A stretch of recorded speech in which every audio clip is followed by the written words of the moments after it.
మీరు వాట్సాప్లో కానీ ఫేస్బుక్లో కానీ ఇన్స్టాగ్రామ్లో కానీ పర్సనల్గా మెసేజ్ పంపినప్పుడు లేదా మీకు మెసేజ్ వచ్చినప్పుడు మీ ఫోన్ పాస్వర్డ్ తెలిసిన వ్యక్తి ఎవరైనా సరే మీ మెసేజ్ చూడడానికి ఛాన్సెస్ అయితే ఉంది. సో అలాంటి వాళ్ళందరికీ కూడా ఈ సీక్రెట్ ట్రిక్ మీకోసమే. అందరికీ నమస్కారం.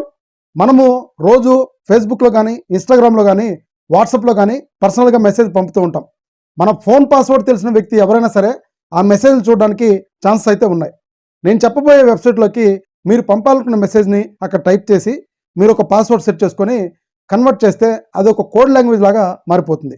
ఒకవేళ మీ ఫోన్ పాస్వర్డ్ తెలిసిన వ్యక్తి ఎవరైనా సరే ఆ మెసేజ్ ఓపెన్ చేసినా వాళ్ళకి ఒక కోడ్ లాంగ్వేజ్లో ఉంటుంది తప్పితే ఆ మెసేజ్ ఎట్టి పరిస్థితుల్లో వాళ్ళకైతే అర్థం కాదు. మీరు మెసేజ్ పంపిన వ్యక్తికి ఫోన్ చేసి ఆ పాస్వర్డ్ చెప్పి అక్కడ డీకోడ్ చేస్తే మీరు పంపిన మెసేజ్ అనేది వాళ్ళకి కనపడుతుంది. సో ఈ వీడియోలో ఆ వెబ్సైట్ ఏంటి, ఆ మెసేజ్ ఎలా పంపాలి, పాస్వర్డ్ ఎలా సెట్ చేసుకోవాలనేది క్లియర్గా ఎక్స్ప్లెయిన్ చేస్తాను. ఎక్కడ కూడా స్కిప్ చేయొద్దు, స్టెప్ బై స్టెప్ ఫాలో అవ్వండి. ముందుగా మీ ఫోన్లో ఉన్న గూగుల్ క్రోమ్లో పిక్సోక్రాఫ్ట్ టూల్స్ అని సెర్చ్ చేసి ఫస్ట్ వచ్చిన వెబ్సైట్ని ఓపెన్ చేయండి. ఇక్కడ ఎక్స్ప్లోర్ టూల్స్ మీద ట్యాప్ చేయండి. కిందకు వెళ్తే టెక్స్ట్ ఎన్క్రిప్ట్ అండ్ డిక్రిప్ట్ ఉంటుంది. యూజ్ టూల్ మీద ట్యాప్ చేయండి. ఇక్కడ మీరు పంపాలనుకున్న మెసేజ్ని ఇక్కడ టైప్ చేసి కింద 6 నెంబర్ల పాస్వర్డ్ అయితే పెట్టుకోండి. పాస్వర్డ్ పెట్టుకొని ఎన్క్రిప్ట్ టెక్స్ట్ మీద ట్యాప్ చేస్తే మీరు ఇక్కడ టైప్ చేసిన మెసేజ్ ఇక్కడ కోడ్ లాంగ్వేజ్ రూపంలో మారిపోతుంది.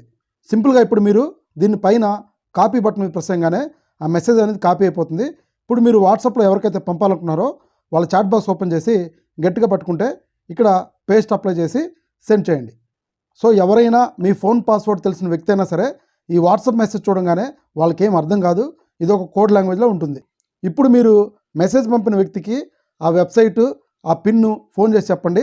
అతను సేమ్ గట్టిగా పట్టుకొని ఆ మెసేజ్ని కాపీ చేసుకొని సేమ్ అదే వెబ్సైట్లోకి వెళ్ళి డిక్రిప్ట్ అనేది సెలెక్ట్ చేసి అతను కాపీ చేసుకున్న టెక్స్ట్ని ఇక్కడ పేస్ట్ చేసి ఇక్కడ మీరు ఫోన్లో చెప్పిన పాస్వర్డ్ అతను ఎంటర్ చేసి డిక్రిప్ట్ టెక్స్ట్ మీద ట్యాప్ చేయగానే మీరు పంపిన మెసేజ్ అనేది ఇక్కడ అతనికి కనపడుతుంది.